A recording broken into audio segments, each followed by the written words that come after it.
முருகா ஓம் அகத்தீசாய நமோ ஓம் அகத்தீசாய நமோ ஓம் அகத்தீசாய நமோ ஓம் அகத்தீசாய நமோ ஓம் அகத்தீசாய நமோ ஓம் அகத்தீசாய நமோ ஓம் அகத்தீசாய நமோ ஓம் அகத்தீசாய நமோ ஓம் அகத்தீசாய நமோ ஓம் அகத்தீசாய நமோ ஓம் அகத்தீசாய நமோ ஓம் அகத்தீசாய நமோ. அன்புள்ள பெரியோர்களே, தாய்மார்களே, அனைவருக்கும் வணக்கம். ஆசான் இந்த சங்கத்தை ஆசான் ஆறுமுக பெருமானும் அகத்தீசனும் தலைமை தாங்கி நடத்துகிறார்கள். ஆகவே சங்க தொண்டர்கள், வெளிநாடு உள்நாட்டு உள்ள அன்பர்கள் அத்தனை பேர் திருவடியை வணங்குகிறேன். இந்த சங்கத்தை யார் பொருளுதவி செய்தாலும் சரி, அவர்கள் திருவடியை என் சிறுமையை தாங்குகிறேன். தொண்டு செய்கிற திருவடியை என் சிறுமையை தாங்குகிறேன். உள்நாடு வெளிநாடு எந்த நாடாக இருந்தாலும் சரி, அந்த அத்தனை பேர் நீடு வாழ வேண்டும் என்று ஆசான் முருகப்பெருமானை வேண்டி அவன் திருவடியை வணங்கி ஊற்றுகிறேன். ஆக இந்த சங்கம் இந்த அளவுக்கு வளர்ச்சிக்கு காரணம் தூய மனசு. அது எப்படி தூய மனசுன்னு கேட்டான்.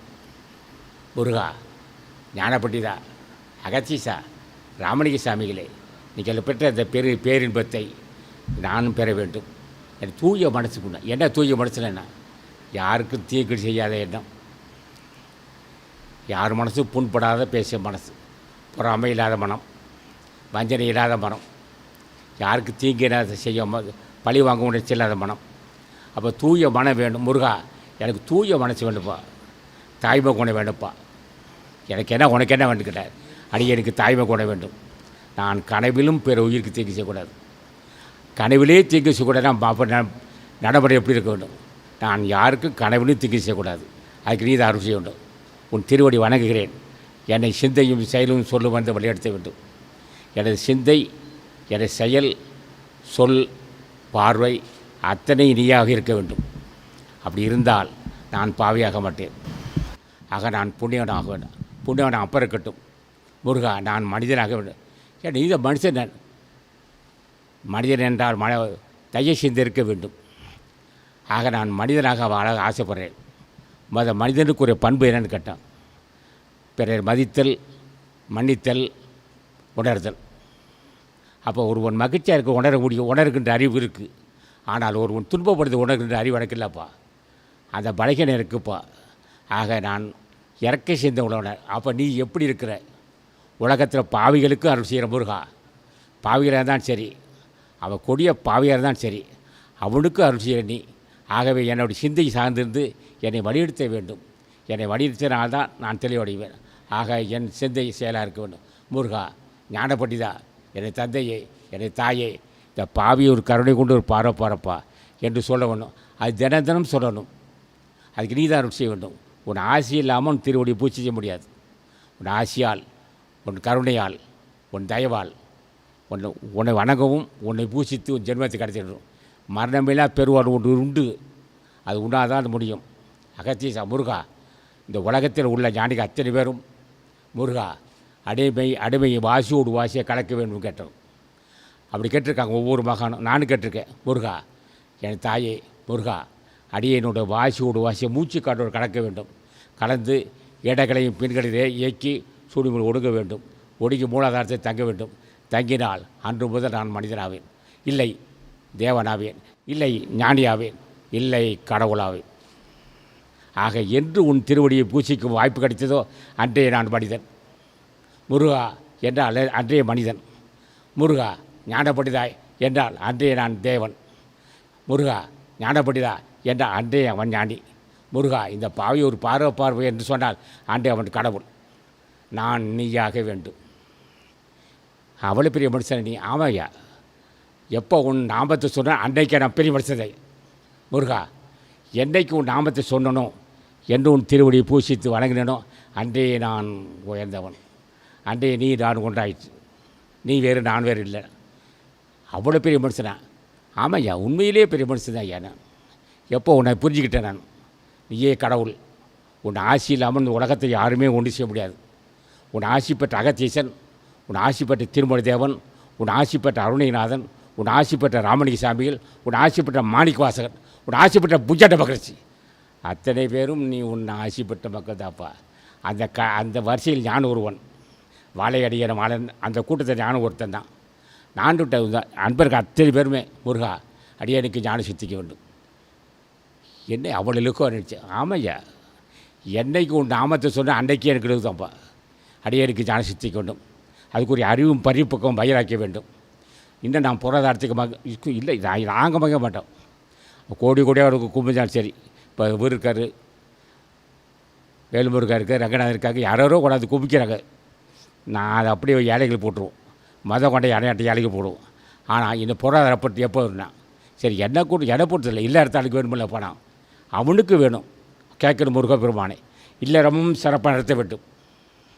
அதுக்கு நீதான் செய்ய வேண்டும். என் பிள்ளை கொடிகளுக்கு வாழ வேண்டும். நானும் வாழ வேண்டும். எதையும் கண்டு அஞ்சாத நெஞ்சம் அவனை வீர கொண்டுடுச்சில்லை. துன்பம் வரதா செய்யும். உண்டி செஞ்ச பாவத்துக்கு மேலும் மேலும் துன்பம் வரதா செய்யும். வந்துக்கிட்டே இருக்கும் துன்பம். ஆனால் முருகா இருந்து எப்படிப்பா நான் தப்பிப்பேனும் சொன்னார் வள்ளுவன். வெள்ளத்தனை இடும்பை அடைவுடையான் உள்ளத்தில் உள்ளக்கிடுனான். ஏடா அளவு கூட தான் துன்பம் வருதுண்ணா சொல்கிறேன். அவன் நான் சொல்கிற ரகசியம் சொல்கிறேன். வெள்ளத்தடை இடிம்பை காட்டாட்டு வெள்ள மாட்டோம். ஒரு எங்கே பார்த்தாலும் தண்ணி மாறிச்சேன். அது மாதிரி துன்பம் வந்துக்கிட்டே இருக்கு. அடுக்கடுக்க வந்துச்சான். ஒரே வார்த்தை என்னால் முடியலப்பா. நான் என்ன பாவம் தெரியல. ஒரு பக்கம் கடை சுமை, மனைவிக்கு நோய், பிள்ளைகளுக்கு நோய், மனம் உடைச்சி தாங்க முடியல. இப்போ பல பிரச்சனை இந்த தடுமாறேன். ஏடா போட்டு வாடுறேன் அகத்தீசா இந்த என்னப்பா செய்வேன் என்னால் முடியலப்பா. நான் செஞ்ச பாவம் என்னென்னமோ. ஒரு பக்கம் கடன் சுமை, ஒரு பக்கம் பிரச்சனை, ஒருத்தன் பகை செய்யறதுலாம் தடைப்பட்டு கிடக்குது. என்னப்பா செய்யா ஒரே வார்த்தை அகத்தீசா எவ்வளோ பகவானங்களப்பா 9 கோடி ஜாடிகளும் திருவடி பூச்சி செஞ்சுருக்கான். என்னையும் பாருன்னு ஒரு வார்த்தை சொன்னால் போதும். வெள்ளத்தனை இடும்பை அறிவுடையான் உள்ள திருக்குறான். அவன் நினச்ச அப்போவே ஏன்னா நினச்ச உடனே நான் ஆமாப்பா எதையும் செய்ய வங்கஞ்சாடிகள் ராமலிங்க சாமிகளே அருணிகநாதா அகத்தீசா என்னப்பா தாங்க முடியல தாயே. நான் என்னையா செஞ்சேன் போட்டு என்னால் ஆட்டி படைக்குதப்பா. ஒரு பக்கம் பல்வேறு பிரச்சனை தாங்க முடியேன்னா அப்போ சொன்னான் உள்ளத்தில் உள்ள கெடுன்ட்டான். முருகான்னு சொன்னால் போதும், அகத்தீசான்னா சொன்னால் போதும், ராமலிங்க சாமி சொன்னால் போதும். யாரோ ஒரு மகன் நினைத்தால் அப்போவே நோய் பிரச்சனை திருநான். இன்னொரு சொன்னான் இடுக்கண் வருங்க அழகுக்குன்னா. ஓ என்னையா அப்படி சொல்கிறேன். துன்பம் வரும்போது எப்போயா சிரிக்குதுன்னா இப்போ அழுதுதான் பாரு. அதை விடுமோன்னே இடுக்கண் வருங்க அழகுக துன்பம் வரும்போது சிரிக்கிறான். அவன் சொல்லிட்டு போடுவேன்.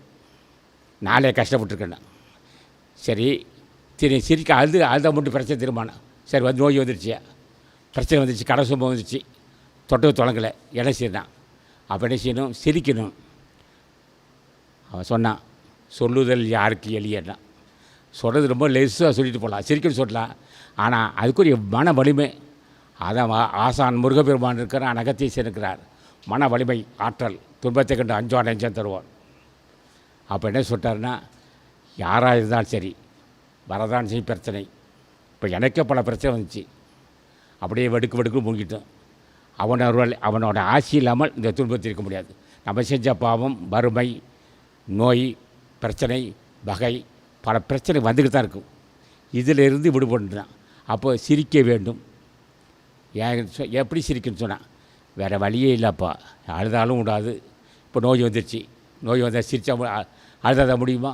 அதுக்கு ஒரு வாங்கி சொன்னேன். நினைடா யாரை நினைக்கணும்?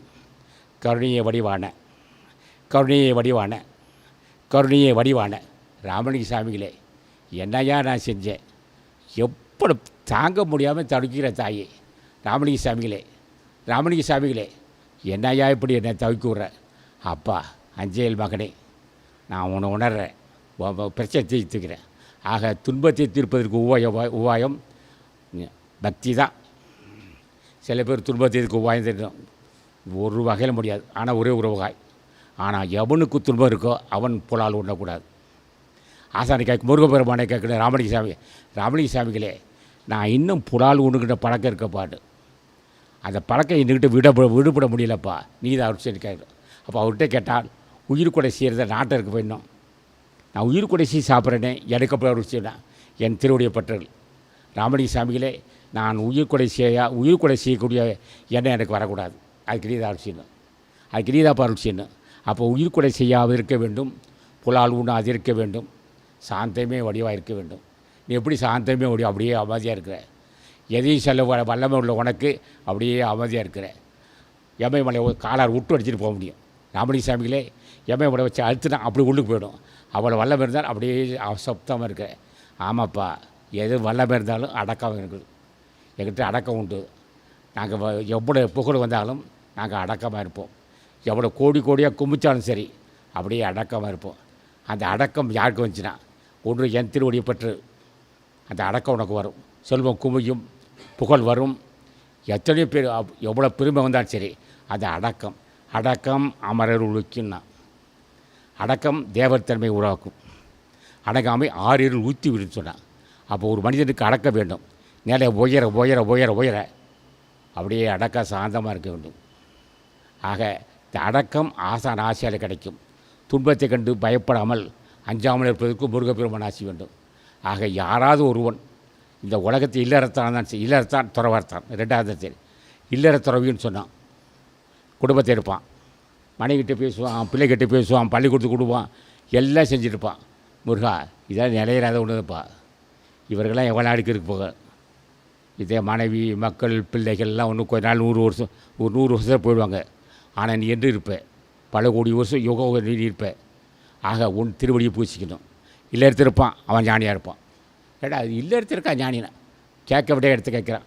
முருகா உன் தேடி வைத்து என்ன பூசிக்கணும், அகத்தீசா உன் திருவடியை பூசிக்கணும், அடியருக்கு ஞானம் சித்திக்க வேண்டும். இப்போ ஞானம் என்பது என்று கேட்டான், உன் திருவடியே ஞானம். ஞானம் என்பது என்று கேட்டான், முருகா என்று சொல்வது ஞானம். ஞானம் என்பது என்று கேட்டான், அகத்தீசா என்று சொல், அதான் ஞானம். அவன் அகத்தீசன் திருவடியே வேதம், முருகா என்று சொல்வதே மந்திரம். அகத்தீச திருவடியே வேதம், முருகா என்பதே மந்திரம். ராமலிங்க சாமி என்றால் ஞானம். ஆக ஒவ்வொரு மனிதனும் எளிய முறையில் உயிருக்குடை செய்யாதே. ராம ஒரு மாதம் சொன்னார், உயிருக்குடை செய்யாதே, புலால் உண்ணாதே, மது அருந்தாது. ஏன் மது? நீ செஞ்ச பாவண்டாது. குடிப்பழக்கம் உனக்கு இருக்குன்னு சொன்னால் நீ செஞ்ச பாவம். கேட்கணும். நான் சொல்லியிருக்கேன் கூட்டத்தில், ஒரு 100 மில்லி வச்சுக்க ஒயின், அதான் கெயின்றான். ஏயா ஒயின் சாப்பிட்றேன்னா அதுதான் கெயின் இருக்கணும். ஆக இடைச்சி 100 மில்லி வச்சுக்கிறேன். பீர் பிராந்தி ஒயின் எல்லாருக்கும் பெரிய பெரிய. அப்போ 100 மில்லி வச்சுக்கிறேன். முடியுது. அவர் கொஞ்சம் கஷ்டமாக இருக்கா, வெடிநாட்டு சாக்குன்னா 4 சொட்டு விட்டால் போதும். அதில் 500 வருஷம் பூமிக்குள்ளே இருக்குது. 4 சொட்டு விட்டு போட்டால் சாப்பிடுது. வச்சுக்கிறேன். என்னையா இந்த பாவி என்னை விட மாட்டேங்கிறானப்பா. இந்த கொடிய பாவி, குடிப்பழக்கம் என்ற கொடிய பாவி, குடிப்பழக்கம் என்று சொல்லி கூட்டப்படிய பாவி என்னை விட மாட்டேங்கிறான் ஐயா. நான் என்னையா செஞ்சேன் பாவம். முருகா இதிலேருந்து விடுபட அருள் செய்யப்பா. அப்படியா உணர்றப்பா, நீ உன் துன்பத்தை உணர்றேன், அந்த குடிப்பழக்கத்தை விடுபட செய்கிறேன். சரியா, இந்த கறி சாப்பிட்டு பழகிட்டேனேயா. மனித வர்க்கத்துக்கு ஒரு ஆகாத உணவு வைப்பாது. மனித வர்க்கத்துக்கு ஆகாத உணவு புலாடு உணவு. அதை சாப்பிட்றேன். என்னையா பாவம் செஞ்சேன் நான் என்னையா பாவம் செஞ்சேன். இந்த கறி சாப்பிட்றேயா, அது உயிரை அறுக்கிறது பார்க்குறேன். உயிரை அறுத்து சாப்பிட்றான். உயிரை பார்த்துட்டு சாப்பிட்றேனையா.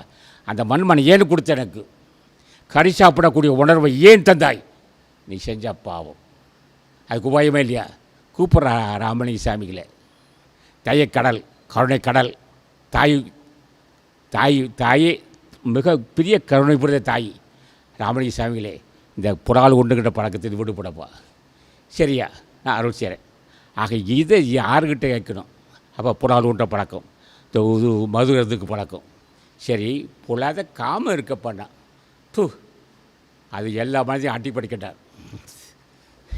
யாரையும் விடாதது. அப்போ என்ன செய்யணும்? அது போக்குள்ளேயே போவோம். இது நாங்கள் சொல்லி உபாயம். பெண்டோரவு கொள்ளாதவன் உடம்புல கொழுப்பு பண்ணிடும். கடைசி என்ன ஆகும்னா மனசு தடுமாட்டம் வரும். பெண்டோரு அவசியம். படைக்கும் போதே ஆணும் மட்டும் சேர்ந்து தான் படைச்சிருக்கான். ஆணை மட்டும் தனியாக படைக்கலை. பெண்ணும் ஆணும் ஒரே சமயத்தை படைச்சிருக்கான். ஆக பெண் உறவு, ஆணுக்கு பெண் உறவு வேண்டும், பெண்ணுக்கு ஆண் உறவு வேண்டும். ஆக காமத்தை வெல்ல முடியாது. ஆனால் அது போகக்கூடியே போகணும். ஏன்னா எப்படி ரகசியம்னா அதுக்கு ஆசான் அருள் செய்ய உணர்த்த வேண்டும்.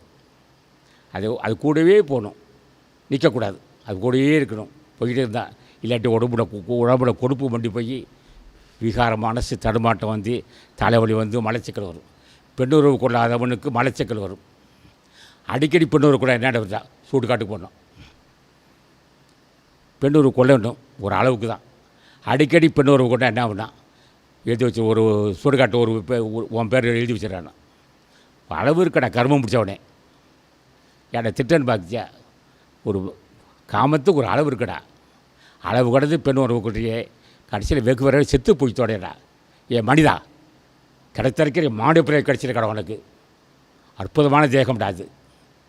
இந்த உடம்பு அற்புதமான தேகம். கடவுள் வாடுகின்ற கடவுள் வாடுகின்ற இடம் அது. இந்த உடம்பு அதிகமாக பெண் உறவு கொள்ளாதே. ஒரு அளவு கணக்காக இருக்கணும்.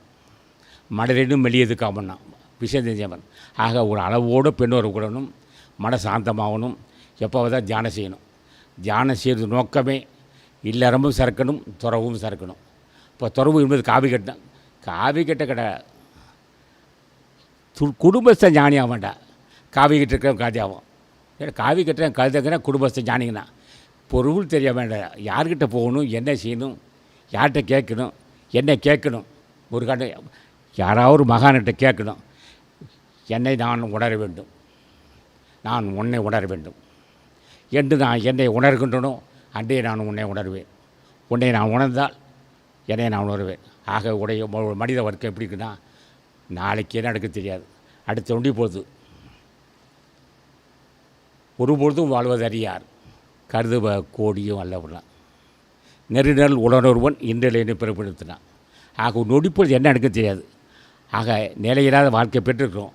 ஆக கற்பனை பண்ணக்கூடாது, நாளைக்கே நடக்கும் தெரியாது. சரி காலைக்கு இருக்கட்டையா, அடுத்து வினாடி என்ன நடக்கும் தெரியாது. ஆனால் உறுதிப்படுத்திக் கொள்ள வேண்டும். என்றும் நமக்கு மரணம் இல்லை. யார் தெய்வாள்? ஆறுமுக பெருமான் தெய்வாள்.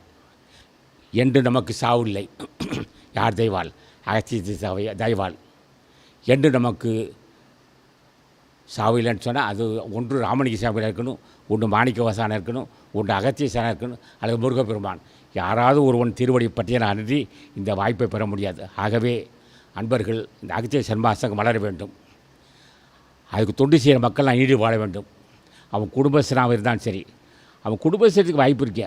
அவன் என்ன செய்யறான், குடும்பஸ்தன் காமவெறி வந்தால் மனை விட்டு கூடுறான், மன சாந்தமாகிடுது, போராட்டம் இல்லை. ஆக குடும்பஸ்தன் ஞானி வெகு விரைவில் ஞானி ஆகலாம். ஆனால் இந்த இடத்துக்கு வந்துட்டால் மட்டும் முடியாது. என்று ஆசான் வாசி நடத்தி கொடுத்தானோ முருகா, எப்போ முருகப்பெருமான் வாசி நடத்தி கொடுத்தானோ அன்று முதல் பெண்ணுறவு கொள்ளக்கூடாது. பெண்ணுறவு கொண்டால் அப்போதே அழிந்து போவான். ஆசை வலைக்குள் அகப்பட்டதும் வீடு அப்போது வெந்து அணிந்துட்டதுனார். வாசி நடத்தி கொடுத்து ஒருவன் பெண்ணோடு கூடினால் அது ஆசானுக்கு சரி துரோகமாகுது. வாசி நடத்தி கொடுத்து ஒரு பெண்ணோடு உறவு கண்டால் நீ ஆசானுக்கு செய்கிற துரோகம். அது ஏற்கனவே வாசியை எடுத்து கொடுத்தான் உலக மக்கள் நன்மை செய்கிறதுக்கு, பொருள் தேடுறதுக்கா. ஏன்னா ஊர் மக்கள் ஏமாத்துக்கு உனக்கு வாசியை நடத்தி கொடுத்தான். முருகப்பெருமான வாசியை நடத்தி கொடுத்தா அவனோட பெண் வரக்கூடாது. முருகப்பெருமான வாசியை நடத்தி கொடுத்தால் பொருட்பற்றக்கூடாது. முருகப்பெருமான வாசியை நடத்தி கொடுத்தால் ஜாதி தீவிசக்கூடாது. முருகப்பெருமான வாசியை நடத்தி கொடுத்தால் பழிவான நடத்தக்கூடாது. முருகப்பெருமான ஆசை நடத்தி கொடுத்தால் தாய்மை கொள்ள வேண்டும். முருகப்பெருமான வாசியை நடத்தி கொடுத்தால் எல்லா உயிரும் இன்புற்று வாழ வேண்டும். கனவிலும் பிற உயிருக்கு தீங்கு செய்யக்கூடாது. என்னால் எவ்வுயிருக்கும் தீங்கு வரக்கூடாது. நீ தான் பாருக் செய்யணும் அப்படி கேட்கணும். ஆக வாசி நடத்தி கொடுக்க வரும் இல்லறம். வாசியை நடத்தி கொடுத்தால் துறை வரும். வெறும் வேசிக்கிட்ட வர மட்டும் ஞானம் இல்லை. வேசி கட்டது எல்லாம் கட்டலாம். ஆனால் ஆசி இல்லாமல் வாசி நடத்திக்கிட்டோம். வாசி நடத்தி தருவாண்டி ஒரு வாசியில் இங்கே வருவாண்டினார். அவ்வளோ ஆற்றல் முருகப்பெருமானுக்கு. ஏன்னா ஞான தலைவன் முருகப்பெருமான், இந்த உலகத்துக்கே தலைவன் முருகப்பெருமான். தென்னாடுடைய சிவனே போற்றி, எந்நாட்டவருக்கு இறைவா போற்றினான். தென்னாட்டு தான் சிவன் இருக்கானா. எப்போ ஒருவன் முருகப்பெருமானை வணிக அவன் தான் முதல் தலைவன். அவன் தான் ஏன் சாதான், ஏன் மனிதன் பிறந்தான், ஏன் நாளுக்கு நாள் வளர்ச்சியடைகிறான், ஏன் சாக வேண்டும், ஏன் அறதை வந்தது, ஏன் ஈழெருமல் வந்தது என்று கண்டுபிடித்த முதற் தலைவன் முருகப்பெருமான். முதற் தலைவன் முருகப்பெருமான். முதற் தலைவன் முருகப்பெருமான். முருகா முருகா முருகா. நான் பேசுகிறது கேட்குற மக்களுக்கெல்லாம் காது யாரார் கொடுத்தா சார், அவர்களெல்லாம் ஆன்மாவை தட்டி எழுப்பக்கூடிய பேச்சு பேசிகிட்ருக்கேன். அறிந்தேன், உணர்ந்தேன், வென்றேன். எதை வென்றேன்? என்னை நான் வென்றேன். யார் தெய்வாள்? அகத்தியசு தெய்வாள். வென்றேன் ஆறுமுக தெய்வாள் பொருள் பற்றேன். வென்றேன் ஆறுமுக பெருமாள் காமத்தை. வென்றேன் கோபத்தை, வென்றேன் ஜாதி வெறியை, வென்றேன் நன்றி மறவாத தன்மையை. ஒருவன் நன்றி உதவி செய்தால் 5 வயசில் உதவி செய்தால் மனசே வச்சுருந்தேன்.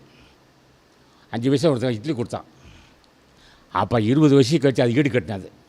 ஏன்னா ஒரு ஜோடி இட்லி கொடுத்தான். 20 ஆண்டுக்கு பிறகு அவனுக்கு 500 ரூபா கொடுத்தேன். அப்போ 5 வயசு செஞ்ச உதவி மறக்கும். இந்த துறை எப்படி இருக்குன்னா, நன்றி மறந்தால் அன்றே அவன் நரகத்துக்கு போயிடும். யார் ஒருவன் நன்றி மறக்கிறானோ அவன் நரகத்துக்கு போவான். யார் தொண்டு செய்தாலும் சரி, பொருள் செய்தாலும் சரி, ஒரு டம்ளர் தண்ணி கொடுத்தாலும் சரி, ஒரு இளநீ கொடுத்தாலும் சரி, ஒரு இளநீ கொடுத்தால் அவனுக்கு தனித்தோப்பு உருவாக்குவான். ஒரு டம்ளர் பால் கொடுத்தால் பால் பாக்கி உண்டாகும். இந்த மாதிரி துறையை வாசி வசப்பட்டவனுக்கு அப்படியே உண்மை தெரிஞ்சு இப்போ சொல்கிறவன் கேட்டுக்க. மாதிரி வாசி வசப்பட்டவன் முருகப்பெருமான் உள்ளே இருக்கிறான். என் கையில் பொருள் கொடுக்க வாய்ப்பு கிடைத்தால் நீ புண்ணியம் செய்திருக்கிறாய். அடே, என் கையில் பொருள் கொடுக்க வாய்ப்பு கிடைத்தால் நீ புண்ணியம் செய்திருக்கிறாய். இந்த குடியில் தொண்டு செய்கிற வாய்ப்பு கிடைத்தால் நீ புண்ணியம் செய்திருக்கிறாய். இன்று என் பேச்சை கேட்டால் நீ பூஜை செய்திருக்கிறாய். இன்றைக்கு வந்து இந்த விழாவுக்கு வந்திருக்க மக்கள் அத்தனை பேர் நீட வாட வேண்டும். அவர் திடீர் வழங்கி சிறமையை வச்சுக்கிறேன். ஆக விழாவில் கலந்து கொண்ட மக்கள், விழாவுக்கு தொண்டு செய்த மக்கள், பொருளுதவி செய்த மக்கள் அத்தனை பேர் நீடு வாழ வேண்டும் என்று ஆசான் ஆறு பெருமான் மீது வணங்கி கேட்டுக் கொடுக்கிறேன். ஆகவே அன்பர்கள் எல்லாம் கிடைத்திருக்க வாய்ப்பு கிடைத்திருக்கு. வாசி வசப்பட்டவன். தற்பரியமாக நான் பேசவில்லை. நான் வாசி வசப்பட்டவன். என் உந்தி கவனத்தை மூலாதாரத்தில் தங்கியிருக்கான் முருகப்பெருமான். என்னுடைய மூலாதாரத்தில் முருகப்பெருமான் தங்கியிருக்கான்னு பேசிக்கிட்டு இருக்கான். ஐயா, கிடச்சிருக்கிற வாய்ப்பு என்னை விட்டுறாதீங்க. நான் காட்டுக்கிட்ட பாதை தெளிவான பாதை காட்டுவேன். பொய் சொல்ல மாட்டேன். கோடி கோடியாக கும்பித்தாலும் சரி, ஒரு வைரமலையை கும்பித்தாலும் சரி, ஒரு பொய் சொல்கிறானா போடா, இது அழியக்கூடியதா. நான் பொய் சொல்லி வாண்ட அவசியம் இல்லை. முருகா, அன்னதானத்துக்கு பணம் இல்லைப்பா, நான் தரப்பா, என்ன வேணாலும் நான் தரப்பா, பொய் சொல்ல மாட்டேன். அதான் சொல்கிறேனே, 1 கோடி பெருமாமலை பல கோடி டாலர், பல கோடி தங்கம் வைரத்து கூட கொட்டான் சரி, அப்படியேப்பா சிரிப்பண்ணாங்க. இதெல்லாம் குப்படாது. நான் இதுக்கு வரலடா, நாட்டு மக்களுக்கு நன்மை செய்ய வந்திருக்கேன். தொடருக்கு தெளிவான பாதை காட்டணும், ஏழை எளிய மக்களுக்கு அன்னதானம் செய்யணும். நான் ஒரு தாய்மை குணத்தோடு இருக்கிற அப்போ வந்திருக்கேன். இந்த பொருளாதாரத்துக்கு நான் மயங்க மாட்டேன். ஆக கோடி கோடியாக குமித்தாலும் நான் பொய் சொல்ல மாட்டேன். எத்தனை பெருமை வந்தாலும் யானுங்கன்று கரு கொள்ள மாட்டேன். நான் தாய்மை குணம் உள்ளவன். இந்த வாய்ப்பு யாராக கொடுத்தானா? எனக்கு தாய் கொடுத்தாள். யார் கொடுத்தா? உன் தாயினா? எனது தாய் முருகப்பெருமான் கொடுத்தார். யார் கொடுத்தானா? எனது ஆசான் அகத்தீஸ்வரர் கொடுத்தார். யார் கொடுத்தானா? ராமலிங்க சாமி கொடுத்தார். யார் கொடுத்தாரா? மாணிக்கவாசன் கொடுத்தார். இந்த வல்லமை யார் கொடுத்தாரா? பூச்சட்டா மகரிஷி கொடுத்தார். ஆற்றல் எனது ஆசான் பூச்சட்டா மகரிஷி என்றாலே யமன் நடுங்குவான். அப்படியேப்பட்ட ஆற்றல் பூச்சட்டா மகரிஷி. பல பெரிய பெரிய மகான்கள் எல்லாம் என்னோடு இருக்கிறார்கள். இப்போ இருந்துக்கிட்டு இருக்காங்க. ஆக இந்த சங்கம் உலக மக்கள் நன்மைக்காக வந்திருக்கு. வருகிறார் முருகப்பெருமான். என்ன அடிக்கடி சொல்கிறேன், எப்போ வராருங்கிட்ட ஒரு நாளைக்கு வந்துட்டா ஒரு வியப்பு இருக்கும் உங்களுக்கு. என்ன அது? உலகத் தலைவன் நொடியில் வருவான். முருகா என்று சொன்ன அடுத்த வினாடி வருவன். அப்பேற்பட்ட ஒரு ஆற்றல் இந்த அண்டத்தை மாதிரி 1000 கோடி அண்டத்தை உருவாக்க முடியும். முருகப்பெருமான் வருகிறான், வந்து விட்டான், வருகிறான்னு சொல்லிட்டு எப்போ வருவான் சொல்லிக்கிட்டே இருந்தால் ஒரு நாளைக்கு வருவான். அப்போது மக்களுக்கு வியப்பு இருக்கக்கூடாது. ஏன்னா அவ்வளோ பெரிய தலைவனா? என்ன அது? தேன் போன்றவன், பாகு போன்றவன், கனிந்த கனி போன்றவன், கற்கண்டவன், அவ்வளோ இனிமை பொருந்தியவன் வந்து வருகிறான் வந்து விட்டான். ஆக சொல்லிக்கிட்டே இருப்போம், வருகிறான்னு சொல்லியிருப்போம். திடீர் ஒரு நாளைக்கு வரும்போது நான் சொன்னேன் அல்லவா, இதோ வந்து விட்டான். அவன்தான் எந்தெந்த காலத்துக்கு எவ்வளோ மழை பெய்ய வேண்டும். ஆனால் மழை பெய்யுது அளவாக பெய்யும். புயல் பூகம்பம் போன்ற எது இருக்காது. அப்படியே மக்கள் அமைதியாக இருப்பார்கள். எல்லா உயிரும் இன்புற்று வாழ்கின்ற வாய்ப்பு இருக்குது. ஆக முருகப்பெருமான் வருகிறான் வந்து விட்டான் சொல்லிக்கிட்டே இருப்போம். அடுத்த பவனையும் சொல்லுவோம். அப்போ அன்றைக்கே சொன்னார் 20/8/2013 சொன்னாரியா, செவ்வாய்க்கிழமை சொன்னார் முருகப்பெருமான். ஏன் இப்படி சொன்னார்? சொல்லிக்கிட்டே இருக்கார். என்ன ஆச்சுன்னா ஒரு நாளைக்கு வரும்போது சொல்கிற பார். ஏன்னா அவனோட நம்பிக்கை வச்சிரு. நிச்சயம் நான் சொன்னால் வீண் போகாது. நாங்கள் சொன்னால் வாடு அப்படியே பழிக்கும். ஆக முருகப்பெருமான் வந்து உலக மக்களை காப்பாற்ற போகிறார் சொல்லி இது நேரம் வரையிலும் என் அனுபவத்தை சொல்லியிருக்கிறேன். சில இடத்துல கோபமாக பேசுவேன், ஆனால் அந்த கோபத்தால் யாரும் பாதிக்காது. ஆகவே இந்த காலத்தில் நீங்களாம் முன்னேறுகின்ற வாய்ப்பு இருக்குது. ஆக இது வாய்ப்பை பயன்படுத்தி ஜென்மத்தை கிடைச்சன்னு சொல்லி ஓம் மகாதீசாய நமோ, ஓம் மகாதீசாய நமோ, ஓம் மகாதீசாய நமோ, ஓம் மகாதீசாய நமோ, ஓம் மகாதீசாய நமோ, ஓம் மகாதீசாய நமோ.